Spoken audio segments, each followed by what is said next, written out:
Greetings and welcome back to Room 303 in our Talks with Walt, as we are calling our readings the deathbed edition of Walt Whitman's Leaves of Grass. We are in By Blue Ontario Shore, and we now are looking at passages 12 and 13. The poet as teacher. Now, we've already spent some time talking about how Whitman began his life as a teacher, and I've argued that I don't think you can read Leaves of Grass without understanding that that was always his first love. Yes, he went into journalism. Yes, he published. Yes, he was a nurse during the war. But at his heart, at his core, and this is why one of our 5 Ps of Whitman is pedagogue, he was always the teacher. And here we're going to enjoy this passage, and it'll take us obviously back to Song of Myself, passage 46 and 47, and the whole notion that the job of the teacher is to lead and ultimately to help the student to destroy, in fact, the very teacher who is being the teacher. Now here it's, of course, teacher is poet or poet is teacher, and there's a reason why this passage is so beloved by teachers. And in any time that I am actually asked to speak with teachers about what is our goal, what is our mission, I will often return to these passages here in the heart of By Blue Ontario Shore. And I think this is why, as a group, teachers love Walt Whitman. I think in the end, finally we find a poet who fully respects and understands teachers. That's such an important part of it, I think. The 43 questions of passage 12, I think, are directed towards all teachers and need to be answered by teachers. And to that degree, I think that we may have some really radical things that are being done here. By the way, at the conclusion of this reading in passage 13, we're going to have maybe the most radical lines in all of Leaves of Grass. We'll see. You guys can decide what you think about it. We begin passage 12 with a series of questions. There's, I said, depending on where you start counting, some 43 and beyond questions. We actually begin with a couple of, with a question. Are you he who would assume a place to teach or be a poet here in the States? Notice it's not these states, but it is the same formulation we've seen. The place is august. The term's obdurate. Only time obdurate gets used in all Leaves of Grass is right here. In other words, if you want to be the poet teacher, there's some pretty important ideas or rules that are obdurate. They can't be changed. And then he goes on to say, who would assume to teach here may well prepare himself body and mind. In other words, it's that religious idea of counting the cost. We're going to get into some observations about priests here in a while. He may well survey, ponder, arm. Again, this takes us back to Song of the Open Road 14. He goes with me, must go well armed. You'll remember that line. Fortify, harden, make lithe himself. And there's these like 6 things that are required to be a good teacher. He shall surely be questioned beforehand by me with many and stern questions. Again, Whitman as the new Socrates. And then we're going to get a series now of, as I said, some 43 of these amazing.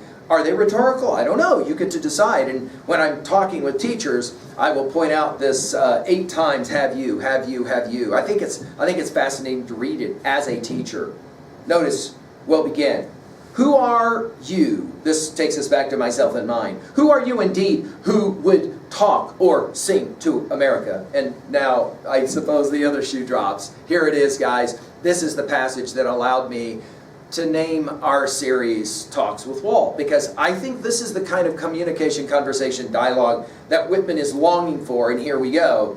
Have you studied out the land? It's idioms and men. Notice we're not just talking about the geography, we're talking about the linguistic geography, right? The spiritual geography, topography.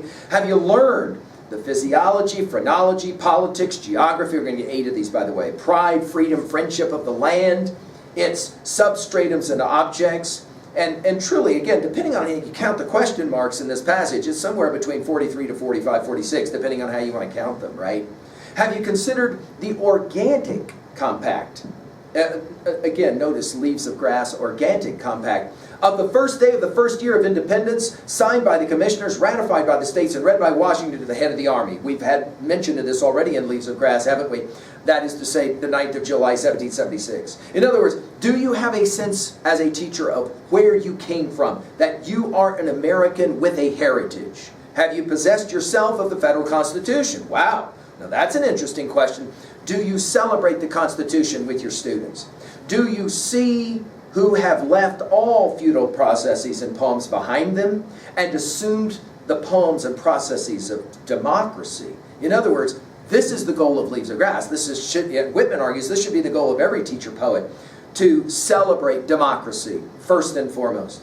Are you faithful to things? He's used this word faith several times, and he'll come back to this comment about priests here in passage 13 in a moment. Are you faithful to things? Do you teach what the land and sea, the bodies of men, womanhood, amativeness, heroic angers teach? In other words, are you teaching to the full student? In other words, have you sped through fleeting customs, popularities? In other words, not superficial, not just worried about the stuff that is somewhat frivolous. Can you hold your hand? And I've told you guys, so influenced by a study of Milton in those final lines of Paradise Lost and the holding of hands between Adam and Eve. Can you hold your hand against all seductions, follies, whirls, fierce contentions? Wow, this is fascinating. In other words, the poet-teacher doesn't want to get into the middle of silly, fierce contentions. Are you very strong? We're obviously not just speaking as in physically strong, are we? Are you really of the whole people, capital P? What an amazing question to teachers. Do you teach all of your students, not just some, not just the privileged or the blessed, but all of your students? He continues, are you not of some coterie, some school or mere religion? Notice, in other words, you got to be above having certain kinds of special views, special people, special groups. By the way, this use of the word mere we're going to come back to later with Mere Tale, and the idea of religion we're going to get to in his comments on priests. Are you done with reviews and criticism of life? Remember those opening lines of Song of the Open Road, done with indoor complaints, libraries, querulous criticisms, afoot and lighthearted, I travel the open road. Are you done with reviews and criticisms of life? In other words, do you allow your pessimism to seep into your instruction? And if you do, you're not the teacher poet that Whitman is calling you to. Animating now to life itself. In other words, everything that we do as teachers and as poets should be about life, should be about living, should be about the joy of that. Have you vivified yourself from the maternity of these states? Have you to the old ever fresh, notice old ever fresh, it's brilliant, the construction here, the old ever fresh forbearance and impartiality? Do you hold, again back to that idea of grasping, holding, hugging, I told you guys it's all the way through Leaves of Grass. Do you hold the like love for those hardening to maturity, for the last born, little and big, and for the errant? In other words, the inclusivity of Whitman's vision of the poet-teacher is inclusivity, taking into concern and consideration all of the different variants, including the irritable, the irritant, the errant. What is this? And notice there's a break. What is this you bring my America? Now he's going to speak directly to would-be teachers, would-be poets. What is this you bring? Notice it's my America. Is it uniform with my country? Is it not something that has been better told or done before? In other words, whatever you're going to do for curriculum, it needs to be original. Have you not imported this or the spirit of it in some ship? In other words, the idea that it can't come from some other place. Is it not a mere tale, again, back to the use of the word mere, a rhyme, a pettiness? Is this the good old cause in it? Now, the great idea is obviously there, right? The good old cause here it's called. Has it not dangled long at the heels of the poets, politicians, literates of enemies' lands? I love this use of the word dangled. To a president, you'll remember dangled mirages. And laws for creations will come back to this phrase, literates. In other words, notice 6 times now, does it not assume that what is notoriously gone is still here? Does it answer universal need? That is to say, is it Catholic? And that traditional use of that word, universal. Will it improve manners? Now there's an interesting question. Whatever it is that we teach to students, does it improve their manners, their civility, their love of country? Wow, it's very interesting. Does it sound with trumpet voice, back to the notion of music, the proud victory of the Union in that succession war? In other words, why did we have to fight the silly war in the first place? So our education has to somehow be influenced by the outcome of that war. Can your performance face the open fields and the seaside? In other words, nature, not just in the school hall.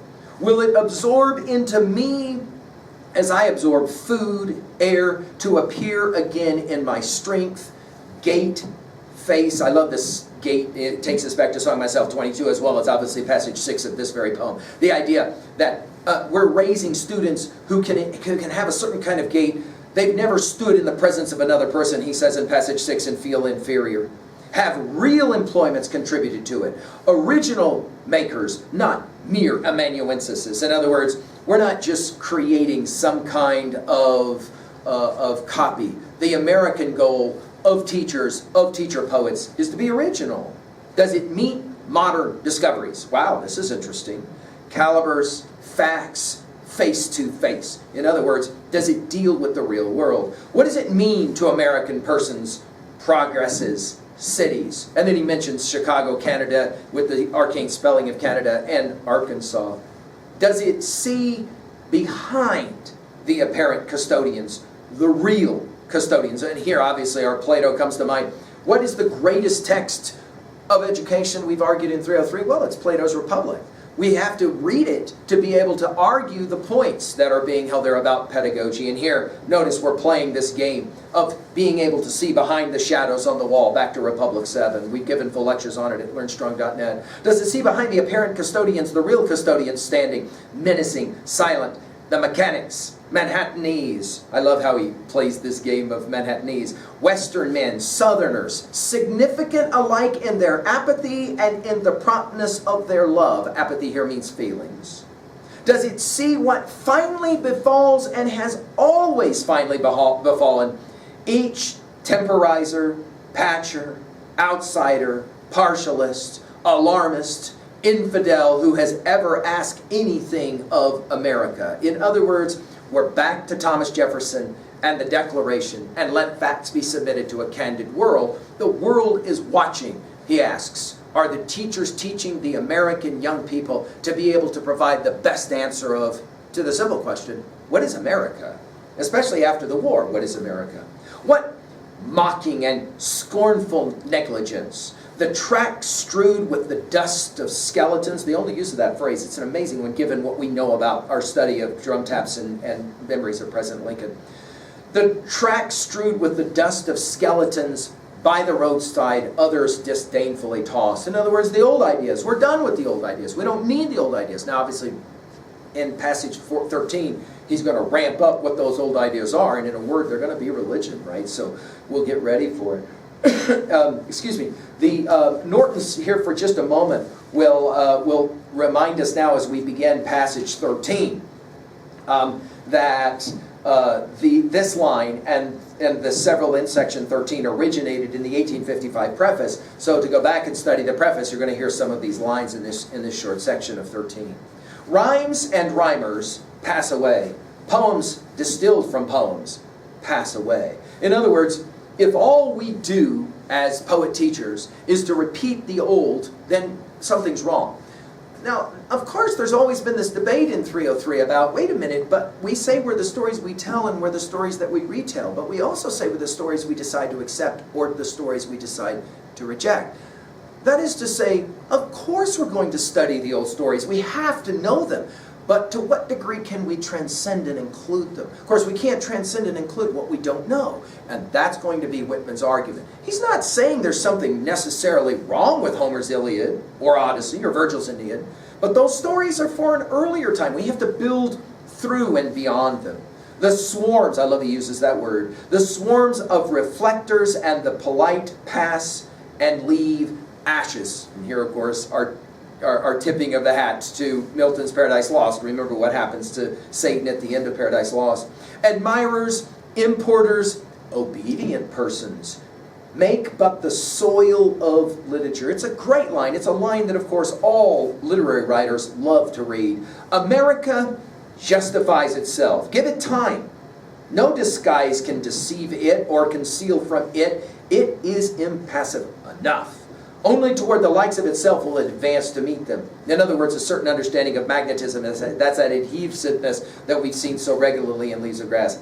If its poets appear, so I'm about American poets, if its poets appear, it will in due time advance to meet them. There is no fear of mistake. And there it is, no fear, right? In other words, what is the job of the teacher? Well, we've said, of course, many times in 303, that the teacher is three things, and three Ds, as we've sometimes just said it, right? Distributor, developer, and destroyer. That is to say, no question, no fear, right? In the end, our job as poets, as poet teachers, is to help students have no fear of a mistake. It's not that you're not going to make mistakes, of course, but no fear of those mistakes. And then, I love in parenthetics, this line, so many poets in the American tradition have loved and held on to. The proof of a poet shall be sternly deferred till his country absorbs him as affectionately as he has absorbed it. In other words, the proof, you'll remember from Song of the Open Road, passage 6, wisdom is its own proof, the same argument being made here. Now to finish, poet, teacher, the new priest. He masters whose spirit masters, he tastes sweetest whose results sweetest in the long run. The blood of the brawn, go back to Song of Myself 24 to see the use of that word again. Beloved of time is unconstrained liberty. In the need of songs, philosophy, you'll remember in Song of Myself 46, he has said, I have no chair, no church, no philosophy. In the need of songs, philosophy, an appropriate native grand opera, shipcraft, any craft. He or she is greatest who contributes the greatest original practical example. Well, of course, O mio life, that life exists and you may contribute a verse. This use of the word practical will take us back, by the way, to Song of Exposition 5. You can run that to ground. And then, now, maybe some of the most radical lines in all of Leaves of Grass. Already, a nonchalant breed. You'll remember this word from behind the swarthy face. Nonchalant breed, silently emerging, think about Leaves of Grass and growth, appears on the streets. People's lips salute. Only doers, lovers, satisfiers, positive knowers. There will shortly be no more priests. I say, their work is done. Death is without emergencies here, but life is perpetual emergencies here. Are your body, days, manners superb? Now, this idea that there will be no more priests is obviously radical. Why? Because their work is done. Why? Because the poet-teacher is the new priest, right?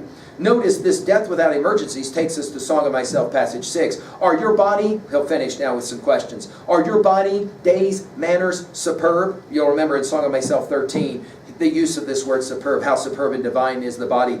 Superb after death, you shall be superb. Song of Myself, passage 6. Justice, health, always coming back to it, right? Self-esteem. You'll remember the use of this phrase in Song of the Open Road, passage 10, as well as to a pupil. Self-esteem. Clear the way with irresistible power. And this is, of course, the argument of all great teacher poets. There will be an irresistible power. And then he uses a phrase used only one time in all of Leaves of Grass. How dare you? Now, of course, you gotta know that Whitman is smiling, because in Song of Myself, passage 46, what does he say? I dare you to be a bold swimmer, right? To dash with the hare, laughingly shout. How dare you place anything before a man? Now, this takes us to Song of Myself 48, and those radical lines that we already talked about. I've said that the body is not more, that soul is not more than the body, and the body is not more than soul, and nothing, not God, is greater to one than oneself is. I'm just wanting to point out the iconoclastic, radical nature of this set of lines. And well, what are we going to say about messages here? I think the greatest teachers will seek out answers to the most difficult questions. That's the point that he's making. And of course, that poetry will transcend and include other kinds of views, philosophic, religious, and the like. At 2b, notice the power of the rhetorical questions, however you want to count them, 44, 45, 46, whatever it is for you. It's a compelling set of questions that are being asked here. At 3a, well, we've already said it, Plato's Republic is the greatest text on education. Why? Not so much because we agree with everything, but it challenges us. What is it? Passage 5 asks, what then shall be their education? There it is, right? And then finally at 3b, especially those who are studying this passage as teachers, it is a fascinating question to ask. Have teachers in some ways become the new priests, and therefore they are the most important people within our civilization, our American nation? That is to say, who is the greatest teacher you've ever had? And what is it that made them so amazing and so great? And have you told them thank you for the great work that they've done in helping you grow to speak in the language of leaves of grass? And is it true that in the end we're only as strong as our teachers? That is to say the most valuable people in a democracy are our teacher poets? What a fascinating passage. I hope that it challenges you. Thank you.